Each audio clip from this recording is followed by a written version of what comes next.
Bonjour Elisabeth Lévy.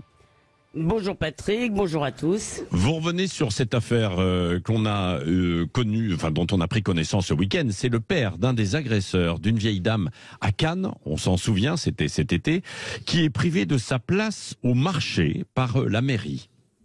Ah oui, alors vous rappelez l'épisode, hein, c'était le 29 août, ça avait horrifié la France, elle a été attaquée dans le dos, poussée à terre, il y en a deux qui frappaient, un qui filmait.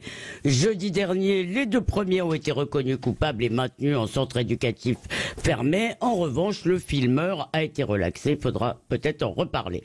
Alors vendredi matin, donc le lendemain, le père se pose près de la mairie pour tenter de voir David Lisnard et il pleurniche dans la presse parce que, apprend-on alors, depuis septembre, l'emplacement du marché de la Boca où sa femme et lui vendent des vêtements depuis 22 ans, une demi-journée par semaine, ne lui a pas été réattribué. Alors voilà ce qu'il dit par exemple, le petit a mérité ce qui lui arrive, mais nous, on va nous punir combien de fois? J'ai d'autres enfants à loyer impayé. Alors bien sûr, hein, cher Patrick, les bonnes âmes se demandent immédiatement comment on peut punir un père honnête, un honnête citoyen pour les méfaits du fils. Et excédé, hein, la mairie de Cannes balance dans un communiqué saignant. Alors voilà ce qu'on y apprend.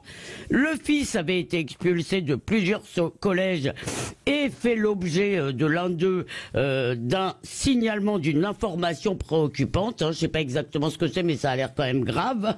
La famille, en plus, est lourdement endettée auprès de la CAF et auprès du département parce que elle n'a pas déclaré une des sources de revenus du père.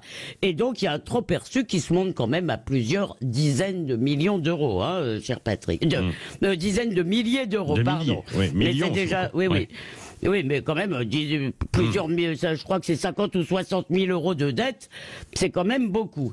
Et la municipalité a prévenu qu'elle ne céderait pas, et elle a bien raison. Oui, elle a bien raison. Sauf que, d'un point de vue juridique, est-ce qu'elle a raison ou pas? Elle a peut-être tort, d'un point de vue juridique, non? En tous les cas, je le répète, elle a d'excellentes raisons. Hein. D'abord parce que si le gamin est ingérable, eh bien les parents sont responsables, moralement, civilement, et quand on peut prouver la carence éducative pénalement. Alors, dans l'occurrence, on ne peut pas leur couper ni les allocs ni les aides sociales, vu qu'ils ont une énorme ardoise. Hein. On ne peut pas faire une saisie sur un compte qui est déjà en découvert, cher Patrick. Et puis, attention, on ne parle pas d'une famille exemplaire hein, qui serait soudainement accablée par le dérapage inexplicable de son rejeton. Visiblement, elle n'élève pas ses enfants, en fait, en tous les cas pas celui-là. Elle fraude les allocations.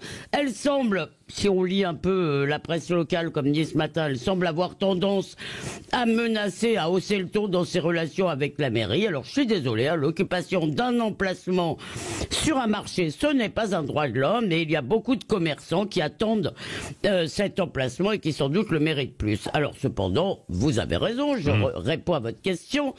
Il est fort possible que le tribunal administratif et le Conseil d'État donnent raison à ce bon père de famille, et on le verra leur triompher sur le mode « je les ai bien eus », les belles âmes pourront se réjouir que l'état de droit ait vaincu l'arbitraire, et les gens ordinaires, hein, comme dit affectueusement Orwell, les gens comme vous et moi, eh bien ils penseront que quand le droit s'oppose à la justice et au bon sens, eh bien on peut se moquer du droit. Merci Elisabeth Lévy.